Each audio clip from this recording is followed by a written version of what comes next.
the darkest secrets of the Vatican archives that have been buried for centuries. The Vatican. Under the total leadership of the Holy See, the Vatican has a record of being the smallest country in the world. Being small, however, does not change the fact that this city has been very much remarkable and plays a vital role in the balance of the world to this day.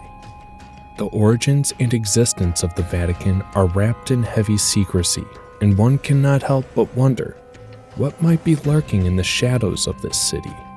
Welcome back to Declassified Theories. Happy to have you back if you're returning, and if you're new, do hit the subscribe button and turn on your notification bell. Now, join us as we take you through this mind-blowing episode. The Vatican is home to many of the most well-kept secrets in the world. The amazing architecture graces the environment, while an unsuspecting eye won't learn about the secrets that lie beneath the city. The city's long history is one that is filled with many controversies for which there has been no clear explanation over the years. We will be exploring some of these issues that have been nothing but speculations, given that these secrets are seriously guarded. The Roman Catholic Church has an enormous archive that is concealed beneath the Vatican called the Archivum Apostolicum Vaticanum, which translate to the Vatican Apostolic Archives. This is home to thousands of documents, scrolls, and books. The archives have been very restricted and had been opened to none other than the Pope himself. The archives can be opened to some of the top researchers in the world, but this will come with extensive monitoring and prior approval. Gaining a permit to access the archives is a venture that is likely to take months, if not years. It's estimated that the Catholic Church started documentation as far back as the 1st century, and with such comes the need for some guardian of some sort. This is why the popes were charged with the great responsibility of bearing these secrets. And before the Vatican was built, the popes had the duty to bear these documents wherever they went. But different events inspired the need for a permanent abode for these highly valuable documents. And in 1612, under the leadership of Pope Paul IV, the official existence of the archives was recorded.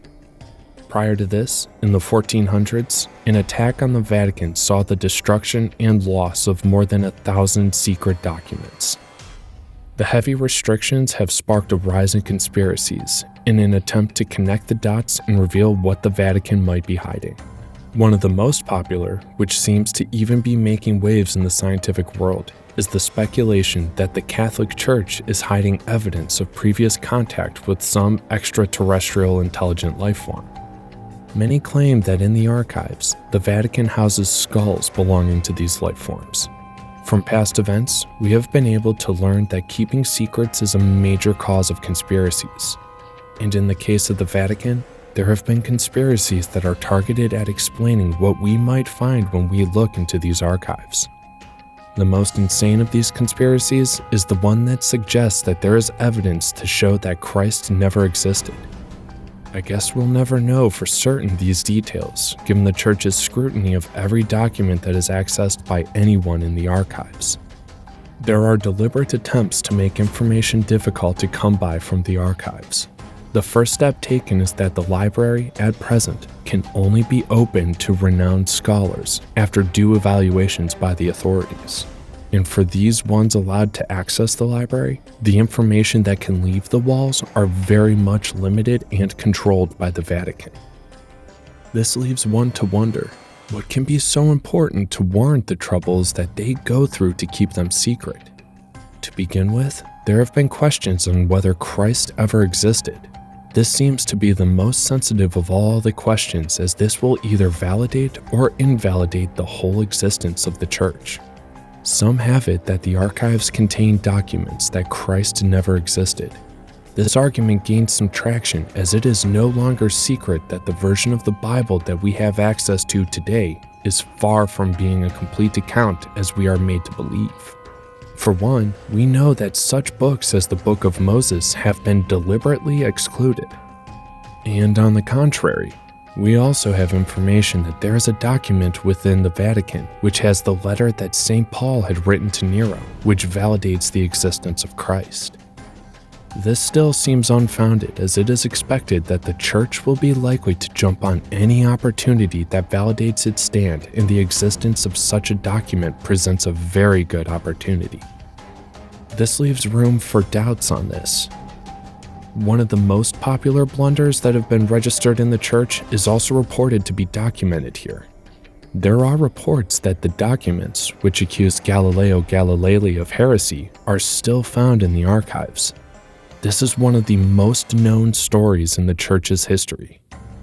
Galileo had been accused of heresy for his heliocentric view of the universe as opposed to the geocentric view held by the Church. Galileo got subjected to trial in the 1600s. His book was banned and later held under house arrest until his death.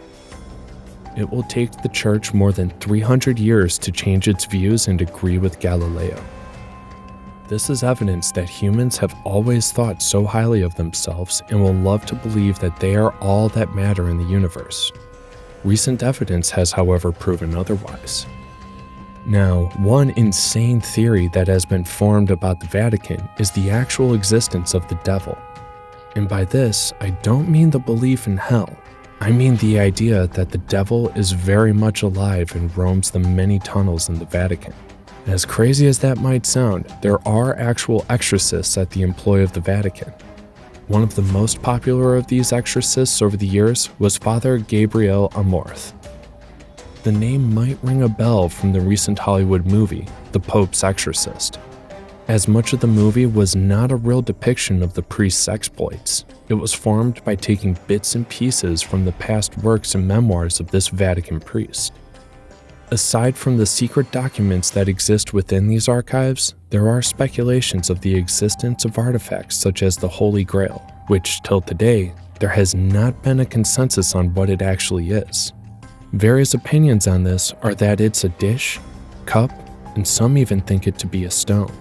The secrecy that surrounds some of these supposed artifacts might make you wonder if it is just a bluff or if it really exists. Many will call the bluff on this, as it would have been more to the benefit of the Church if some of these were known and not hidden away in some fortress. Over the years, there has been some inquiry into what the life of Jesus must have been. This makes no headway, as the Bible is almost totally silent on the matter. Most of the information recorded about Jesus in the Bible started when he had already attained the age of 30. What happened to the rest? Some have insinuated that Jesus had a family, and there is a document in the Vatican archives to this effect. And when I say family, I don't mean a reference to Mary and Joseph as we know. I mean a wife and children. This is basically speculation and has not been proven. But if we are able to take a look into the archives, we might be able to find something that will change the course of history. The belief is that the Vatican withholds the information about the family of Jesus because it might likely make people question their entire faith, and this will be very much disastrous for the Church. One fascinating account that some think is kept secret within the walls of the archive is the existence of a female pope at some point in the past. Around the 8th century, it was believed that there was a female pope. News about this was said to have started to spread around the 13th century. Now, some might ask, why the gap? How did people not know they had a female pope? Well, the story has it that she was allowed to be the pope based on one condition. This condition saw that she never revealed her gender, which required dressing up as a man.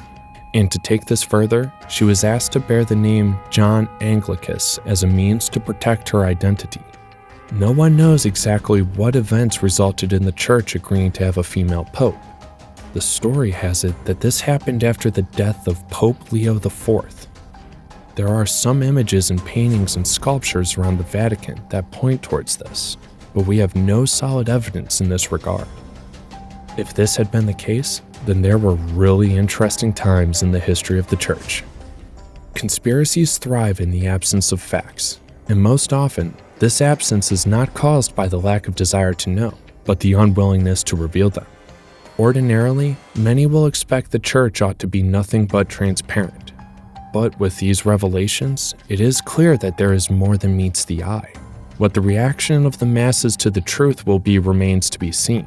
One would have expected that the name change of the archives in 2019 from the Secret Archives of the Vatican to the Vatican Apostolic Archives will mean that some of the secrets will be let out.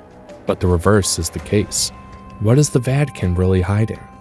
This is the end of this episode, and we hope that you will join us in the next mind-blowing journey.